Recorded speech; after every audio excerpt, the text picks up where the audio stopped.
ปอกเสร็จแล้วดูสภาพนี่ยังเหลืออยู่นะ ตอนปอกลืมกด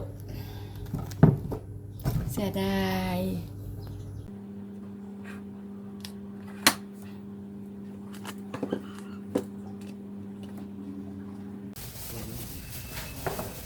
เราต้องมาตัดแก้ว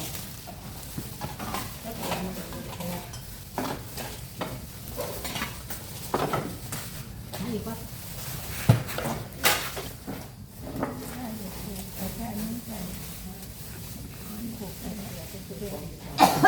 มันมีอะไรก็จะบอก